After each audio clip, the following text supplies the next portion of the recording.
on, boys, we did it. Yes, Madrid. Yeah.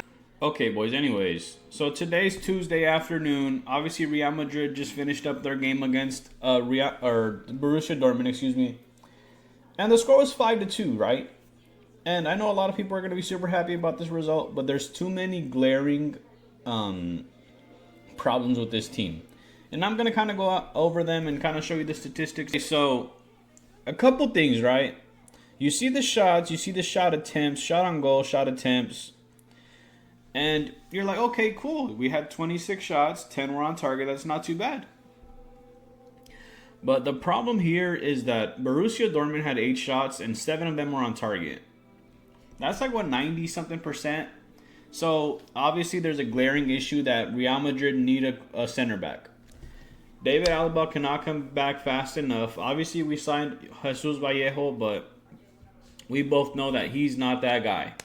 So, we need a top-tier center back. David Alaba, we got to go get somebody maybe during the winter transfer window. But there's too many opportunities for teams to go and score on us. There's too many opportunities for one-on-ones against the keeper. We're asking a lot of Courtois to save a lot of these shots. And it's not fair to him. It's not fair to a lot of people in that back line. Eder Militao, I think last game he kind of got hurt, unfortunately. But he did play today, so it wasn't too bad. Obviously, they forced us into 5 saves. We forced them into 6, but the ratio of 7 shots, 5 saves, and then obviously the other 2 were goals, 8 shot attempts. The statistics don't lie, and I hate to use the word stats because I understand that stats don't tell the full story.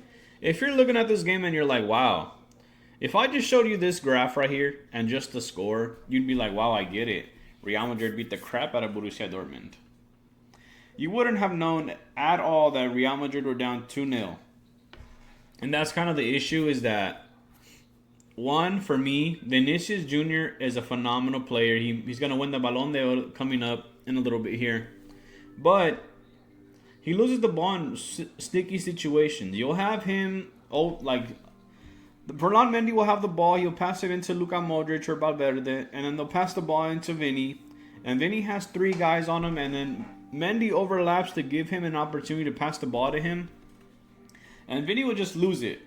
And there goes your left back. And there goes the counterattack. And then Vinny's walking back. It's like, dude, we're not going to protect the goal if you're walking back. You lose the ball, you got to go get it.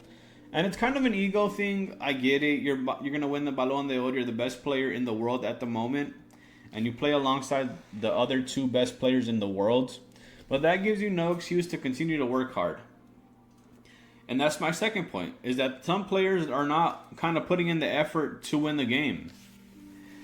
You saw when Real Madrid kind of got 2-0 down, they put their foot on the gas. They're like, hey, we're not going to lose this game. We can't lose this game. We're already struggling in La Liga. We can't struggle in the Champions League. Like, this is our tournament. We have to win. We're the champions. We have to defend our title.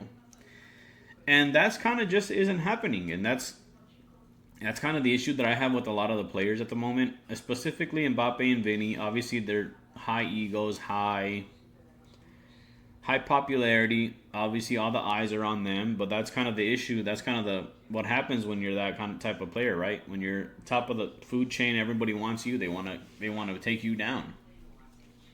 So, with that being said, Mbappe and Vinny, they have to try harder on defense. They have to come back and defend more. You saw Ronaldo when he was with Real Madrid. He also came back and defended. Not too often, but hey, when he lost the ball, he had to go get it. He understood that. That's the assignment. And honestly, I can see Jude getting frustrated at the game. You could tell the last game against Celta Vigo, he was mad at Vinny for not giving him the ball. I don't think the pass was there. He still got mad. I understand it. Vinny took a bad shot from a bad angle. Obviously, he had to be pissed too, but, he thought it was the best option there to shoot, so he shot. But Jude Bellingham, he's getting frustrated with the lack of effort, the lack of effort, basically. Because Jude Bellingham, he's playing a different position to where he's kind of playing right wing, but he's kind of box to box. I have never seen Dude take so many tackles on and try to win the ball so many times. He's like Valverde out there, but he's not. He doesn't have the stamina, doesn't have the speed as Valverde, so he's put in an interesting position. I do think that going forward, Jude is going to have to play a smaller role in kind of a box-to-box player. I do think Rodrigo needs to start every single game for us to have success in the Champions League or any league going forward. I think Rodrigo is kind of like that glue that kind of sticks everybody together.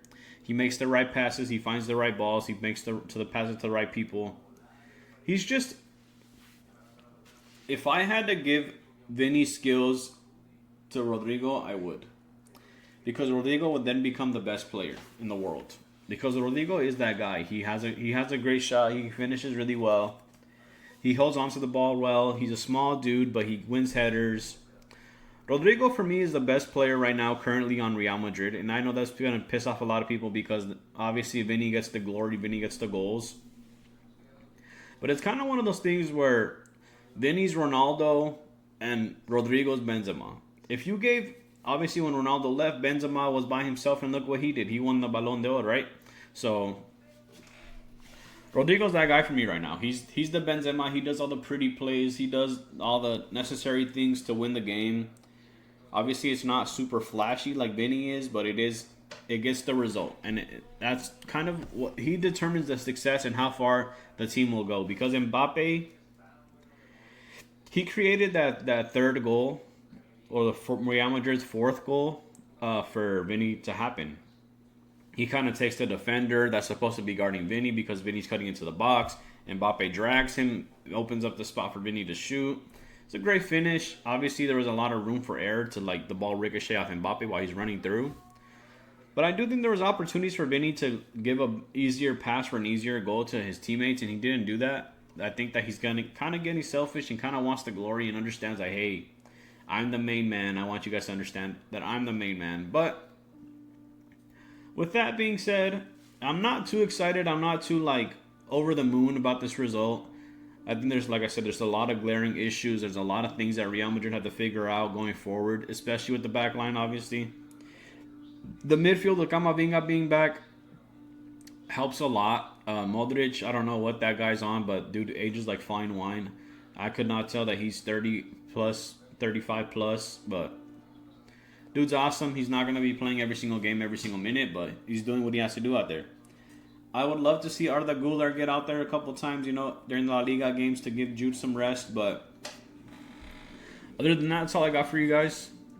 And with all that being said, boys and girls, that's it for today's video. Thank you so much for watching. Don't forget to subscribe to see more stuff like this in the future. Hit a like if you enjoyed the video, and I'll catch you next time. Peace.